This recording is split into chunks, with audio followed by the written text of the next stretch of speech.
With all these fighting in the Campellan Confederation and the beginning of the Fatcom Civil War, it is easy to assume that the rest of the Ionosphere is peaceful, nice, and full of bliss.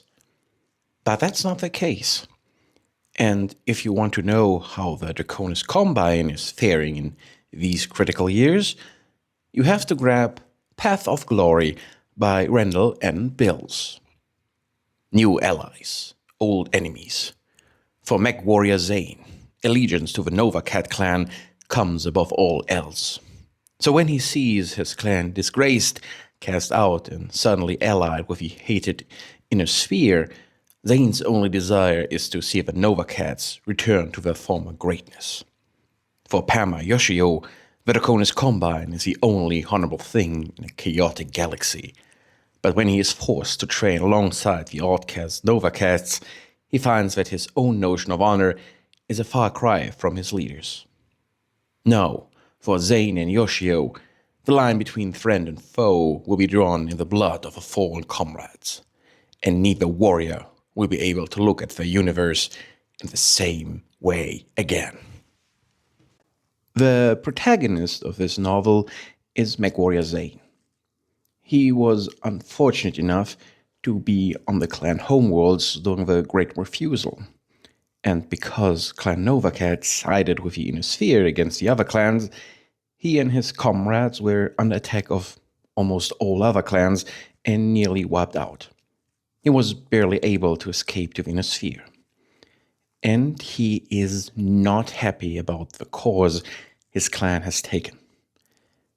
At the beginning of the book, he just has one dream: get the Nova Cats back on track, to restore the traditional, honorable ways of the clan. And he has come to terms with the new reality that the Nova Cats are now in. And that's not easy. It gets even worse when he decides to conduct the Trial of Vision, and the new Oathmaster of Clan Nova Cat is a certain Minoru, former Minoru Kurita. On the other side, we have Palmer Yoshio. He's dissatisfied with the cause the Draconis Combine is taking, and he also wants to restore the honorable and good in old ways. And these views and his action lead him to the clutches of a Black Dragon society. The book is essentially the indirect conflict between those two warriors. Will they change their ways? Will they stay true to their convictions? How will it play out? Will they be friends or will they be enemies? I can say so much. It all ends with a very bittersweet conclusion, and is altogether a good story. But is this book for you? That mainly depends what you're looking for. Let me say it so.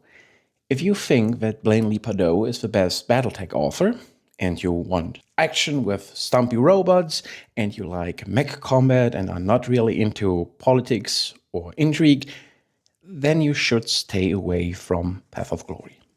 If you're more of a Stackpolian fashion, you will enjoy it. Path of Glory is a very, very lore-heavy book. You have, of course, the Nova Cats, who are finally explained in more detail, and you can truly see the Black Dragon Society in action. If you're a lore seeker, that's really interesting. It should also be said that the plot is just the basis of the book. You also have alternative viewpoints, like, for example, Theodore Kurita, the Almighty Coordinator, and a certain Red Hunter. I wonder who this guy could be.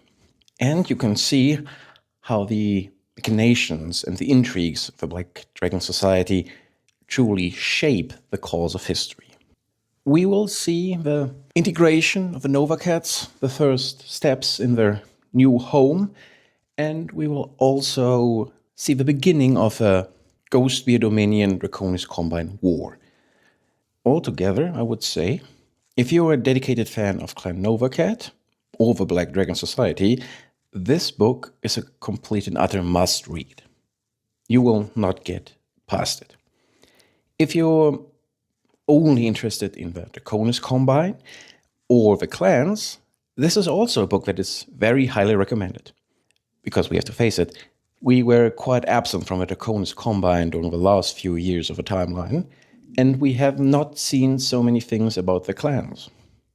And here we can finally see the Star Adders in action, and we are even able to take a glimpse on a very special warship that Clan Ghostbeard is constructing, which is a nice little Easter egg. If you're just a general lore junkie and you want to have a better understanding about the BattleTech universe, this book is also highly recommended. As I said, the focus is the character development, the intrigues, and the politics. That's something I personally really enjoyed. Zane is not the most likable character, but he has a clear arc, and as I said, it's not really something that detracts too much from the book.